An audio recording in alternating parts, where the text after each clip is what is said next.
So I got some crazy like timing. So yesterday I was talking about Jeff Halfley, and I was talking about like how he can like redo this roster and has to cut Tyreek Hill, cut Bradley Chubb, um, and he did that. Or well, not he did that. Well, not Jeff Halfley, but like the office, the front office, and the coaching staff all decided to do that, and all decided to move on. And you know, it's kind of sad because I really thought Tyreek Hill was going to come back for an epic comeback, but after that injury, 100%, I would have moved on to. From a logistical business standpoint, I would have moved on to.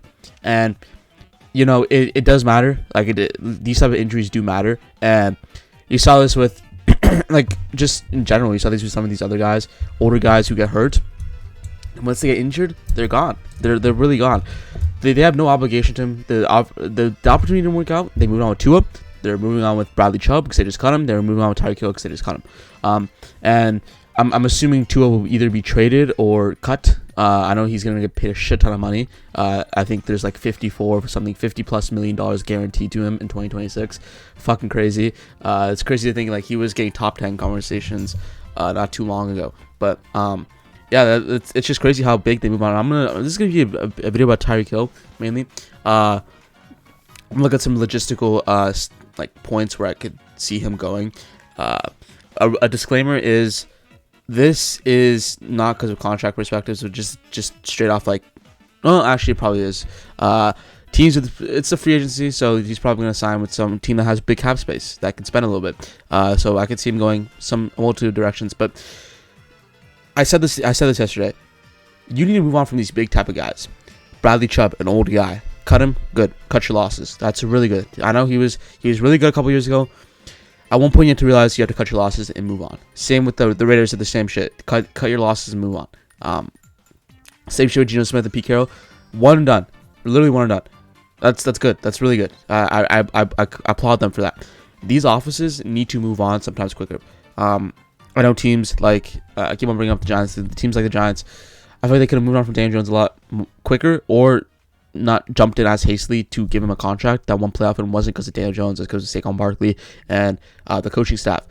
Then you scapegoat Brian Daboll and Daniel Jones, and then you keep Joe Shane. It's like an idiot decision. But anyways, what Dolphins are doing is a smart decision, getting rid of the older players, and they're entering a rebuild right now. They really are. And with the stacked QB class next year, and maybe even stacked wide receiver class, because if Jeremiah Smith declares, Ryan Williams, Cam Coleman, I don't know who else, but those guys start declaring those offensive weapons.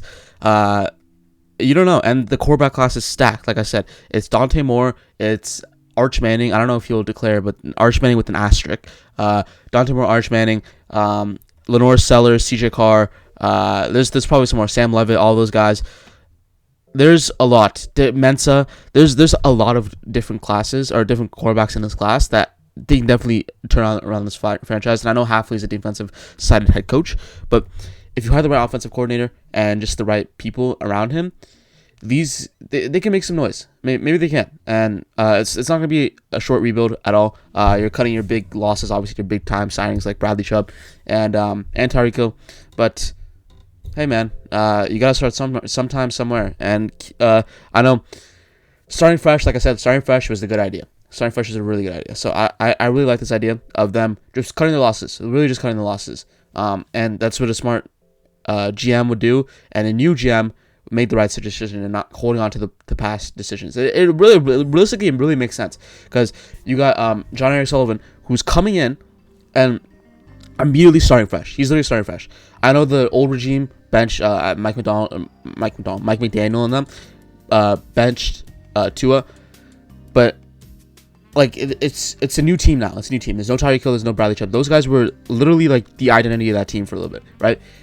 You're gonna build off of Waddle. You're gonna build off of HN. You're gonna build off of Fitzpatrick. And it looks a little grim, right? It looks a little grim now, but this is a right step in the right direction. And I'm gonna go over this is a good step. And for a Tyreek Hill perspective, you kind of hope for this too. The Dolphins aren't gonna compete. They're in the middle of a rebuild with a new head coach, new general manager. It 100% makes sense to move on, and maybe even if he got re-signed, maybe ask for a trade, but he got cut. So it's a good pick. And he can go to a contender and hopefully continue to get those rings, like he did in KC. It didn't work out in Miami, but still, it doesn't matter.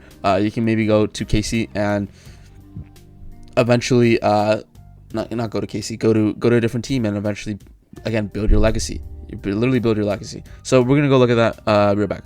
So my first team, I think there's really like 2 or 3 teams that I would consistently put. My first team would be the Los Angeles Chargers. This team with their roster construction honestly isn't that bad. If you go to the Los Angeles Chargers depth chart, there is cap space for that, right?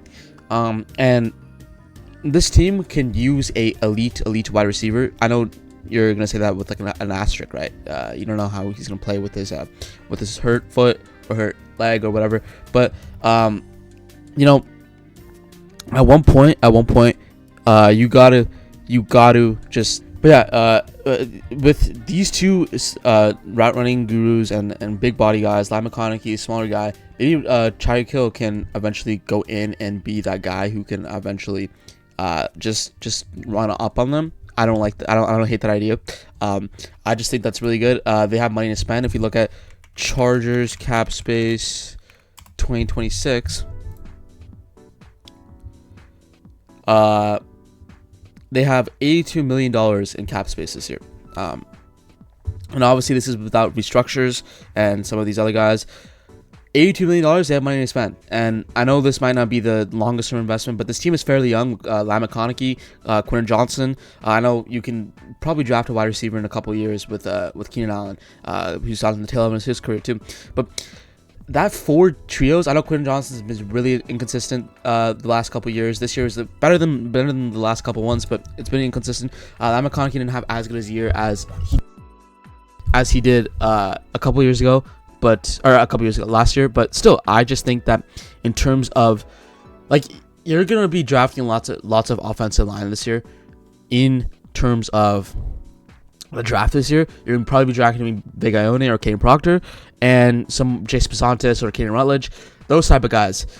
Do you want to spend money on or spend a draft pick on a wide receiver when you can probably get Tyreek Hill with Mike McDaniel, who has experience with Tyreek Hill, and they both had years together, and that offense didn't look so bad at one point. They were literally playoff contenders for a good amount of time. Do you want to give that a shot? I would. It's not like they don't have cap space. They can give him some money. I think that this isn't a terrible landing spot for him. But my second team is the 49ers. This honestly is a really good place. I know people really don't like the wide receiver core, and I'm not either. Obviously I'm literally never counting Brandon Ayuk as a 49er ever again. He's gonna leave. Same with Juwan Jennings. I think they're not gonna re-sign him. If they can sign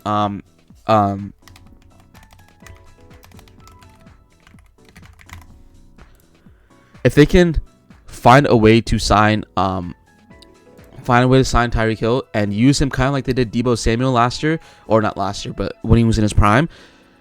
Watch out, because they can do jet sweeps. They can burn Deebo. They can use him in the backfield sometimes. They can bring him out to space where you can go in and burn him outside. Then you have George Kittle. Then you have Christian McCaffrey. Like, that's just going to be speed demon. I know George Kittle tore his Achilles. He's not going to be back for a hot minute, but they're kind of in a win now mode.